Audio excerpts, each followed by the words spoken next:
I'm Gwen Preston of Resource Maven. We are here at the Metals Investor Forum in September, and I'm joined by Max Porterfield of Callinex Mines. Thanks for being here. Thanks so much. I'm really excited to be here today. So Callinex, working in the Flin Flon camp, delineating deposits, lenses of VMS mineralization, which is a rich kind of base metal plus precious mineralization that Flin Flon is famous for, amongst other things. I want to talk about, you have a new discovery that you're calling Descendant. But before we get to that, talk about the discovery that you made 2 years ago at Rainbow. Right. So talk about how you made that discovery and what you've done with that, that hit in the space of 2 years, because I think that paints the picture for where you might be going with this new Descendant zone. Yeah, no, certainly. So at Rainbow, we kind of threw the old exploration playbook that you had in Flin Flon out the door. Yeah. Brought in a new technology for the camp with IP, with a different exploration approach based upon some work that we'd previously done on the property leading into that. And then that led us to testing some IP charged lead ISO shells using borehole electromagnetics to lead to the mesosulfide lenses in close proximity. And then we hit Rainbow at 900 plus meters downhole. So it was a deep discovery, like many of the big Flin Flon discoveries have been in the more recent past. And delineated that within 100 meters of surface over the past, call it 2 years. So the discovery hole was August 8th, 2020. Okay. Really had about 3 holes going into need to finance and a unique time period if you go back to the pandemic. 2020, yeah. And then led us to doing an initial 20,000 meter campaign to delineate that, and an additional 10,000 after that. So we've got over 40,000 meters now to date into Rainbow, which led to the maiden resource we published about a month and a half ago alongside the parallel Pine Bay deposit. So quite pleased with the results of that, coming at nearly 6 million tons on the property. Yeah. 4.7 million tons across indicated and inferred categories at Rainbow, and then 1 million tons inferred at Pine Bay. Rainbow, in terms of grade, again, as you mentioned, high grade copper, it averaged 3.44 million tons in indicated category at 3.6% copper equivalent, 3.14% of that being copper. Yeah. So again, it was great to see the ability to quantify that, because in terms of how that stacks up against other deposits in the camp's history, it's certainly up there. And oftentimes, once you start mining these VMS deposits, they grow 2 to 3 times on average in the Flin Flon camp. So still see a lot of exploration potential at Rainbow itself, but now I've made a number of other discoveries since then that we're keen on, as you mentioned, with Descendant. So, I mean, at the beginning of that, you talked about the specific work that you did to, as a new approach to finding these deposits in Flin Flon. And this is also that you're looking in sort of a rock type in Flin Flon that wasn't considered, a side of the camp that wasn't really considered prospective for many years. So now you're looking in an underexplored area, and you have a new and proven method for finding these things, and you just tagged into Descendant. So describe what the Descendant hit looks like to you. So Descendant is actually kind of, we're descendants from all the previous explorers that explored the property, certainly, but exploration on the property goes back to 1919, where we hit Descendant.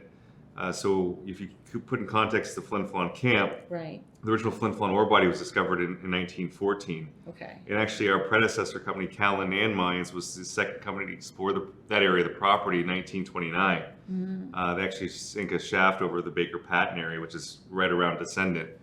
And since that time, there have been numerous operators that have always opined for the big mine to be found there, based upon being in the largest felsic volcanic rock package in the Flin Flon district, and the very large alteration system. And quite simply, the alteration system in VMS is the plumbing system for the volcanic event. So the bigger your alteration system that's there, the bigger the volcanic event, and therefore the bigger the correlating deposit. So we just followed up upon that success that we had. We first took over the property in 2014 to renew exploration there when I came on as CEO. Had some success there, deepening a historic platinum drill hole 38 meters, and they had opined for a 30 million ton exploration target in this immediate area of the property. We had success. We were able to replicate it at the time. And then, fast forward now another 6 years, so we like to mature our targets. Like wine. Yeah, they get better. They get better over age. Yeah.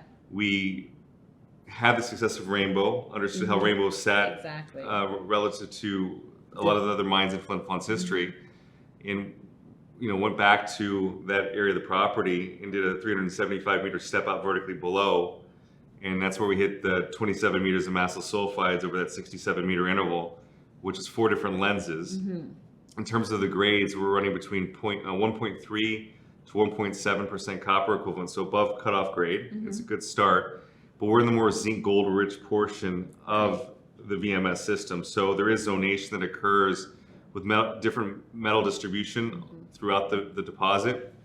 And when you get the zinc and gold with the pyrite, you're typically distal or further away from the main event or the main heat source was where you'll find the copper. So when you look at Rainbow, you're at the top of the system on Rainbow. Right. And the vector is at depth on Descendant. So we're going to do another step out campaign that's about to start, which we're very excited about to step out on Descendant. But I think the difference between the timeline it'll take to raise the capital and drill out Descendant is going to be much more compressed relative to that of Rainbow. And it just goes back to truly where we are as a market. We're not being locked down to date. Yeah. The maturity of the discoveries in the property, having that maiden resource out there. Yeah.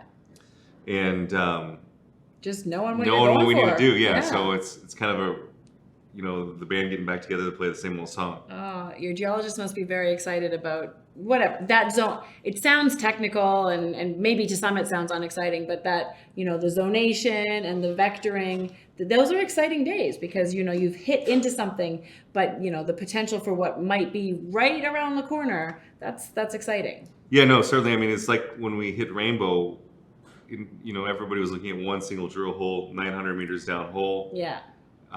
2 lenses, high-grade copper, and wasn't making much about it. And we're obviously very excited because we know what we're on to. Yeah. So we've got the same kind of feeling, but I think even more excitement this time. Yeah. Just because of the widths of what we have, the alteration that led into this discovery, and it's got the earmarks of being something quite special. And we already have a significant base with the resources that we put out.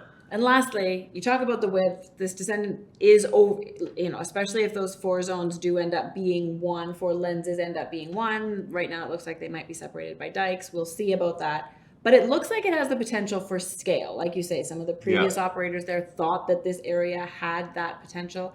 And that always matters. Scale always matters, but it matters arguably more so with VMS deposits because often you get a fairly small zone here and a fairly small zone there, but if you can add a big hefty one to the mix, then that can really be the tipping point, and especially so when you guys are so close to mining infrastructure that lowers the bar for success anyways. Yeah, exactly. So we definitely think we're on the verge of something quite big. I mean, the geology's pointing in that direction. It's always had. I mean, leading into this, there was probably well over 400 drill holes that were good ideas in this immediate vicinity, and it was really about understanding the system, understanding how these deposits sit within this larger growth fault corridor, and then having the conviction to go deep with drilling. And at the end of the day, these big mines in Flin do go at depth. Yeah. I think the future for exploration, a lot of these mature mining camps is going to be at depth, and I think there's a lot of success to be had there. You just have to have the conviction, obviously the pockets and support to do that. And then be in the environment to host a large deposit to want to take that risk in the first place. Well, now you guys have had two discoveries at sort of 900 meters depth, so clearly it's something you're comfortable with. Yeah, and actually it's just by 40 meters. Descendant was his deepest discovery in Flin. The 777 mine was discovered 1,287 meters downhole. Okay. And so we were at 1,317 meters downhole. So the big ones have been found at depth. Our team's been a part of those discoveries. Fantastic. So again, quite pleased with the results to date and really excited about what's to come. Well, I look forward to hearing about how Descendant fleshes out. Congrats out there. Thank you so much.